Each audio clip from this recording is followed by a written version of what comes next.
Well, hello again. We're going to pick up more or less where we left off in Cooper and John textbook chapter 4. If you recall, when we ended, we were talking about the law of demand, and that law of demand in economics world, at least, says that when the price of a good decreases, the quantity demanded increases. And we saw we had been plotting these budget lines, these lines that showed us the consumers' preferences between two different goods. In this case, we kept looking at chocolate bars and music downloads. Now, we're going to take that law of demand and we're going to apply it to just one good. And we're going to look at something called the demand curve. The demand curve shows us for just one good, in this case we're just going to look at chocolate bars now, what happens as the price of that good changes in terms of the quantity or the number of the goods that are demanded. We're looking at one individual and one good. The individual, let's pretend, is you. The good is chocolate. If the price of chocolate is $1 per bar, then right now, we are pretending, you would demand 12. Price $1, go all the way out here to 12.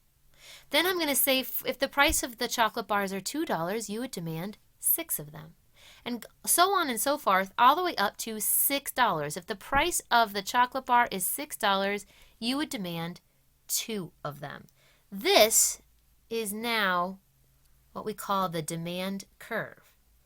Now, what happens to that demand curve depending on the type of good we had? If you recall, there was the normal good and the inferior good.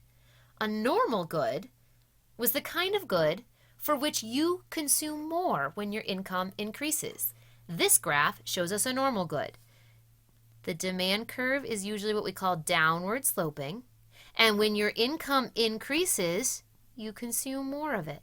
However, there was another kind of good. We called it an inferior good. Again, don't get hung up on inferior. That doesn't mean its quality is bad. It just means that as income increases, the person consumes less of that good. So we would say that the demand curve shifts to the left for an inferior good when income increases.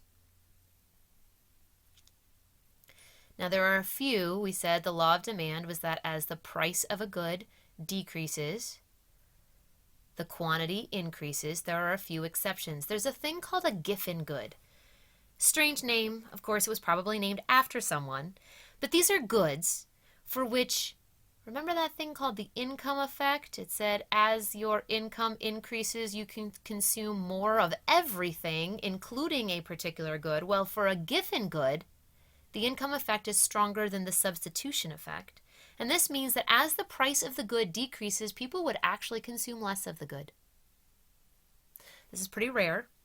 It actually generally occurs only in poorer countries. It occurs when that particular good is a large portion of the consumption bundle. Your book actually said that in poorer countries, let's say where rice is a huge portion of their consumption bundle, if you give the people a little extra money, it turns out they consume less rice. Now, why is that? Well, most likely because rice is the cheapest food they can possibly get, and they need calories, so they buy a lot of rice. You give them a little money, you know what they might do? They might buy a few beans or maybe some meat. So, in other words, a Giffen good is the kind of good for which people consume less when the price of it goes down. Status good is exactly the opposite. When the price goes up, people consume more. Now, what might that be? Your book tells you, how about Rolls Royces? If you're really wealthy already and you want to impress people with your status, then you will buy more of a Rolls Royce when the price of it goes up. Why? Because the price is part of the appeal of the good. There's some interesting things with all of this, but these are the rarities that occur. They're not most goods. Most goods are acting the way we expect them to act. Now, let's think about the concept of substitutes and complements. A substitute Let's say you have a substitute good. If the price of that good increases, then you will find that people will consume more of the substitute good. Here's an example. I know maybe not the greatest example because you may be loyal to one of these, but let's take Coke and Pepsi. Technically, they're both colas. Now, I know that everyone kind of has the one they like, if they even like a cola. But let's pretend that Coke is a substitute for Pepsi.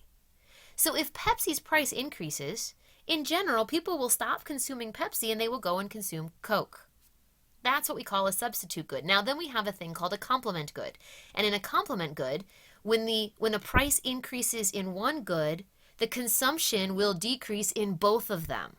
Remember, we said the law of demand says that when price increases, people consume less of a particular good. Well, if we have two complement goods, the price increase in one causes people to consume less of both goods. Your book gave you the example of DVDs and DVD players. In order to play DVDs, you need the DVD player. If the price of DVD players goes up, it's possible that not only will people consume less of the DVD players, they will consume fewer DVDs.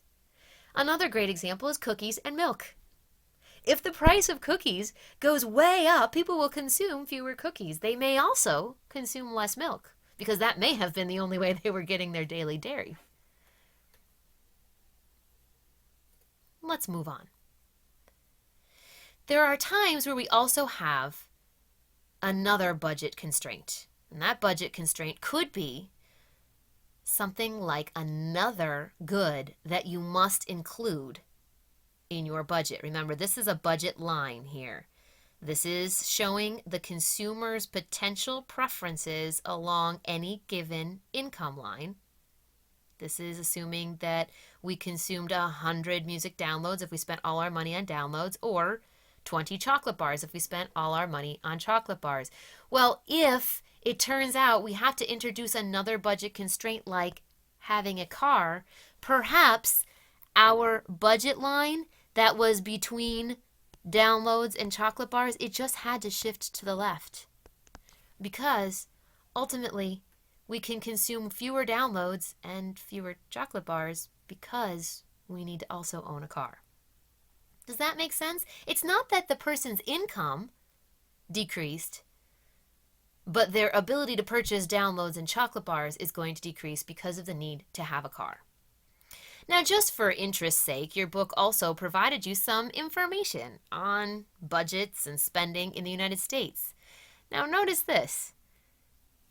Between 2005, 2007, and 2009, incomes increased for the population at large. However, incomes between 2005 and 2007 increased for the population under 25, but then rather drastically decreased for the population under 25. That's kind of noteworthy, especially for those of you under 25. We're seeing a similar downward trend even now. So keep your heads up, but just understand that that is something we are seeing in incomes. Now, interestingly, though the population under 25 on average is making less between 2005, 2007, and 2009, they are still spending more.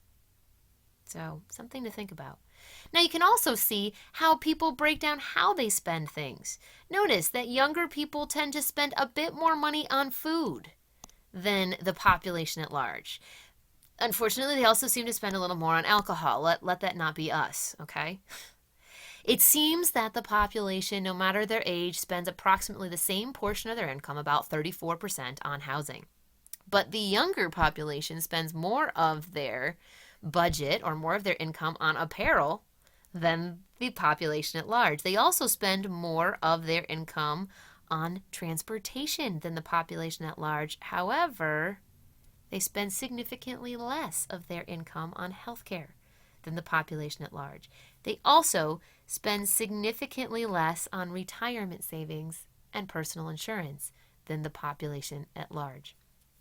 Just some interesting things to kind of think through. It's just showing you, that's basically numbers to show you what we're already trying to understand on these budget lines, the choice between two goods, but obviously in real life, there's lots of goods to think about. In our next video, we will cover labor and how you divide your time. Until then, Have a good day.